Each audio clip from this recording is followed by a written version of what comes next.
Hi, this is Thomas with Believe in the Run. This is Robbie with Believe in the Run. And Robbie, our minds are blown. We just sat down with Adidas and they are telling us about something that might be the next leap forward in performance running. Yeah, I mean, we just got out of a presentation that we saw, a shoe that's, I don't know if it'll change everything, but it's gonna change some things, that's for sure. I mean, Robbie, it's got one characteristic that's pretty much gonna be the thing. If it works with the shoe and it has this, then we got a winner. We'll get into it. Let's talk about this shoe. This is the Adidas Adizero Adios Pro EVO 1.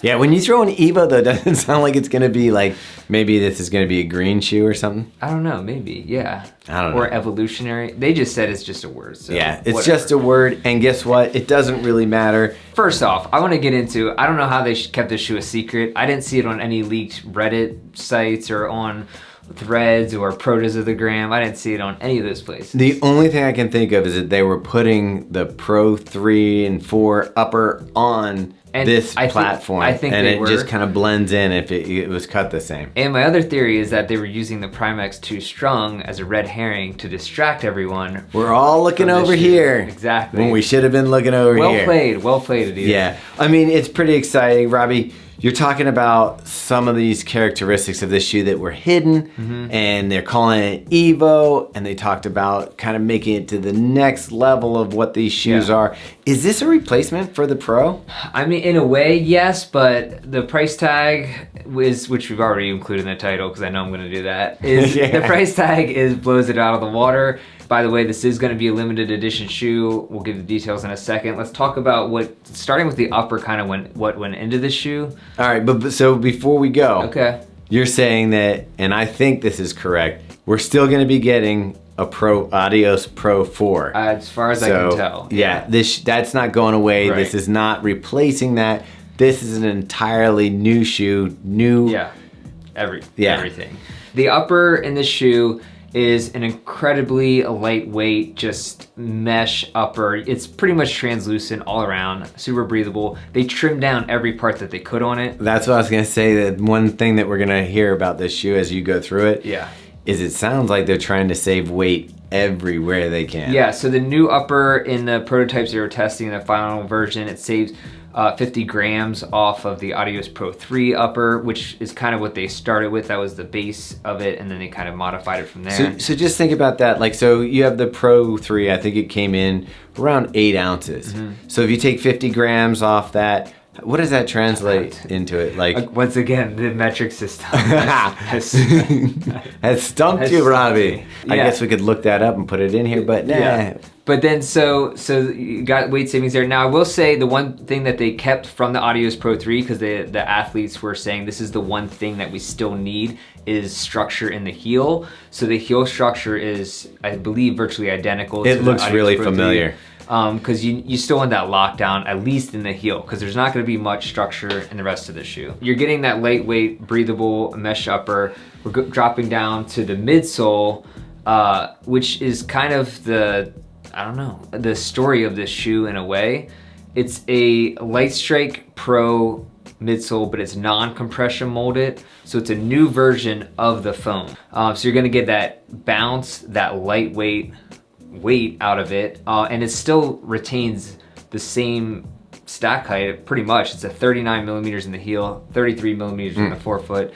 So you're getting that same stack height out of it. Now it does also have the same carbon infused energy rods that are found in the Adios Pro 3. They had to modify the geometry of them a little bit, because the other significant thing about the shoe, yes, this is something I'm really excited about, is that they moved the rocker point, they moved it back in the shoe to where it's at 60% of the length of the shoe instead of, well, it was 70% before in the Adios Pro 3. So that's gonna give a more aggressive landing and toe off. Give me a little better understanding of the rocker. I saw it on the video. It looks delicious. It looks like it's gonna work for me with my midfoot strike.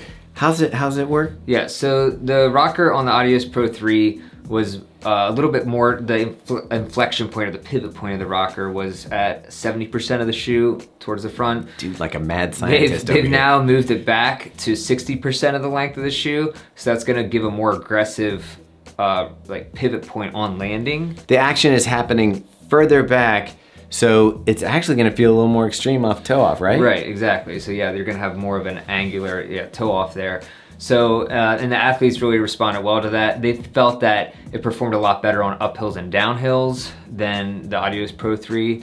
Which is strange that they're going to be debuting it at Berlin, which is pretty much flat. They actually said that, Okay. yeah, in the interview. So, but I mean, hey, Boston, New York, things like that. I'm sure they're going to have their athletes in that. Speaking of Berlin, 5 of their athletes are going to be running in the shoe in Berlin, which... Do you expect to see any world records? I don't know. I mean, I asked them, I was like, what's the, like, let's be real, this is the world record shoe, right? And they're like, that would help us a lot. Yeah, it would. If it happened. We haven't even gotten down to some of the other parts of the shoe, Robbie. You've talked about the midsole. It's a Light Strike Pro. It's a new formulation. It's not form molded, it's cut. We've got those carbon infused rods slightly changed, and we moved the rocker back in this shoe. What else is happening? So the outsole rubber is where a lot of the weight savings is coming from. Now, if you remember, there was the Continental rubber on the on pretty much all their premium race day shoes, and very grippy, very durable. So they have a new formulation of rubber that... Is it Continental? It's not Continental. It's just a totally different rubber. I mean, it's thin as a piece of paper. They were holding up the actual rubber in the video. It actually looks like they just poured syrup on the bottom. It's like if Venom somehow got a hold. It is like Venom. Of the Adios line and started making his own skin for it. But what's crazy is they talk about the weight loss on this from this rubber, and this rubber doesn't even look that thick. I mean, off this toe you got a little bit of a thicker wedge. But like, yeah, that looks like a paper thin almost there. Yeah. You're telling me it's even thinner and lighter. Yeah, they lost 70 grams just from the rubber alone. So we're doing math here. 50 grams on the upper, 70 grams from the rubber. Yeah, it's adding up for sure. And according to Adidas, it's still the same durability, traction, and everything that you're gonna get from the Continental rubber. So, of course, we don't know. We don't have the shoe right here, right now for testing, but we'll see. Let's be honest. They're not recommending that this shoe is a durable shoe. Right, so that brings us to the next point. And we've seen this before with the Vaporfly. I think when Vaporfly first came out, they even said this. The optimal use case scenario for the shoe is 1 marathon. And this, by the way, is meant for the marathon. Like, this shoe is designed for the marathon. Not for 5K, not for 10K, the marathon. And but Robbie, you and I would probably rock it for it. Yeah. For the mile. Easy runs, everything. Yeah. Slow, easy recovery. Yeah, 10-minute pace. They're actually including a card with the shoe, a disclaimer card saying this is use case scenario is 1 marathon and familiarity break-in. So maybe you know what that means. That means your last workout right before the marathon. You throw these on. Right. You make sure that there's not a thing sticking you in the toe. Yeah. Not gonna get a blister, but that's it. And one other thing I forgot to mention with the shoe is that there's no sock liner in this, so it's just a very... How much weight would that save? Yeah, I don't know, but it's basically just a very thin strobo board stitched in, and then you get the midsole right under that. I feel like they've taken, like, you see those, like somebody buys the Porsche that you'd ride on the street, but then there's the racing Porsches, and they take everything out of there and replace anything that was steel with carbon fiber that they can, and it just strips it down to race. I mean, pretty much that's... Is that the philosophy here, you think? What's happening here. Which brings us to our final point, the actual weight of the shoe. Not the final point, but the most important point.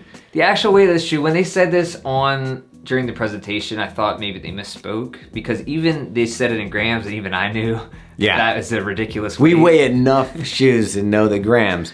What was it, 128, 129? 138. 138. 138 grams, which is 4.8 ounces. And they didn't say the size of the shoe, but I think generally it's a size 9, maybe size 8.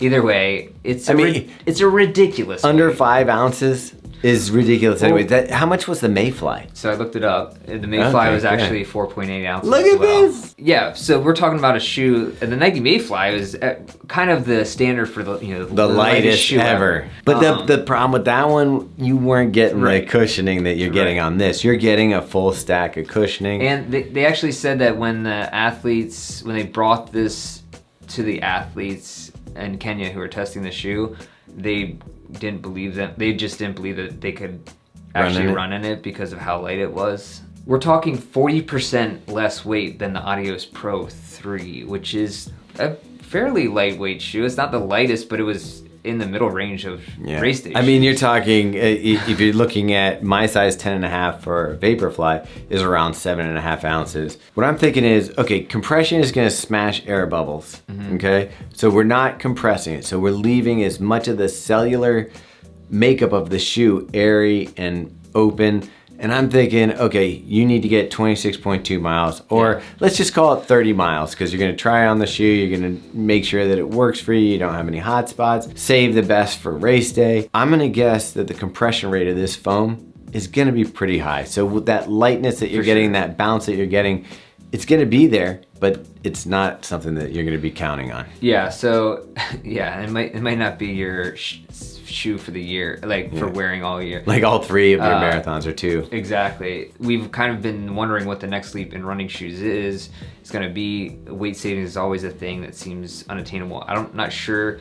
I didn't think you could get to 4.8 ounces for a marathon shoe. Apparently you can. I'm not sure how much lower you could get than that. Well, you talk about percentage, and when they have the Nike Next Percent or something like that, you're talking about drilling down to get the most out of the shoe to get the efficiency. And you can't beat having light. So like if you actually look at the weight of a shoe to create more efficiency, the lighter the shoe, the more efficient, especially how many steps are you taking in a marathon? It's like ridiculous. Yeah. So that's lifting up and putting down. So if you can keep your legs a little fresher, but still have that cushion and protection for your legs, this is the next step. Yeah, and speaking of next steps, this shoe is, I mean, remember when the Vaporfly came out and $250 was jaw-dropping? But also, like, the performance, in time, everyone came to recognize that the performance of that shoe kind of justified the price. And now and now that's become like the de facto number for race day shoes. Okay, we're talking, I mean, this is still, I've literally bought a car for this, like a car that I drove on a daily basis for this much, $500. I never bought a car that inexpensive, but my first car was around $1,000. So it'd be 2 pairs of them. Yeah. One for you, one for me. I'm not saying it was the greatest car. I say we could probably go faster. Yeah. Than we could in either one of those cars. 96 Toyota Corolla, not really. That's it was actually basically a go-kart. Pretty good price. A go-kart for the roads. You're saying right now, I'm not paying $500. You probably aren't, because guess what? No. You're not going to be able to get a pair. Yeah. This video is going to come out exactly, I believe, when the shoes go on sale. It's going to be one limited drop on September 14th at 4 a.m. How many pairs? 4 a.m. Eastern time in the US, so all of y'all will be sleeping. Each pair is numbered on the midsole. There's 521 pairs releasing into the world in 2 separate drops. First drop September 14th, second drop in November, no determined date yet. Well, time out. Was it 521 dropping tomorrow, or is it 521 total? Across both drops. For real? Yeah, good luck, people. Yeah. So, and I don't even think we'll get a pair. And the size range, yeah, I doubt it. The size range is US sizes 6 through 14, which is, I think, UK. I'm actually surprised at the 14. They said UK 4 through 12, so I believe that's 6 through 13, 14, maybe 13. So yeah, and I asked, is this going to see a wider release in the spring? They didn't give any answer on that. Are we going to see these technologies move into the other versions of race day shoes? No real answer on that. Look, they've been tight on this one. Yeah. I think it's going to continue to be tight. We're going to see it on pros. We're going to see it on these people that are breaking records in Berlin, maybe Chicago, New York, and that's not going to leave a lot of pairs for the rest of us. When you think about it, though, Robbie, this shoe, it is gorgeous. This is a pretty shoe. So, like, just do me a favor, since we're not going to probably get this shoe. And unless we sit up and wait till 4 a.m. or whatever, and I doubt even then we'll be able to get in there fast enough. Let's have this go across the Adizero line. This beautiful white and black, clean look. And they said that gorgeous. They said that design is meant to, exemplify that weightless feeling, that just black and white, straightforward. Like a feather. It looks like a race. I mean, the athletes themselves said that it feels like when you put it on, it looks just like a fast shoe, which is, that's all you want during one race day. Fast, light, cushion. I mean, this thing is the jam. Yeah, I wish, I would love to know exactly how this feels on the foot. I'm sure, if they've been developing it for 2 years with their elite athletes and focusing all their energy on this shoe, I'm pretty sure it's going to be pretty good come race day. Let's hope so. I know we hyped up the Prime X2 and then we're a little bit disappointed, so I don't want to jump too far ahead of myself. But Robbie, maybe we do it. Maybe we set an alarm. We try to get on that Adidas site. We'll talk to our people at Adidas, be like, what time, where do we need to be to get a shot to do this? Whose palms do we need to grease to get this shoe? I mean, if you have any other questions, throw them in there. I'll also be doing a write-up on the website about the shoes, so if I forgot anything in here, I'll put it in the first look on the website. So, but yeah, good luck getting it. I don't know, it's exciting, but also mind-blowing that we're seeing an actual $500 running shoe. And it's not made by Balenciaga. Right. So, hey, we don't normally do these types of videos. Normally, we only review things that we've had on our feet and talk about it. There's a couple exceptions for that. So when we go to the running event and we look at new shoes that are coming out for the following year, we'll usually cover it with the brand. But something like this we feel was important enough to get this video out quickly. So let us know in the comments if this works for you or if you'd rather not hear us pontificate on a shoe that we've never tried. We'll probably ignore you either way. We're just giving the people all the information. We got the insider info or something. All right, thanks for watching. Make sure you subscribe to our channel and check out all our other outlets, Instagram, email, podcasts. It's all in the description. So, all right, thanks.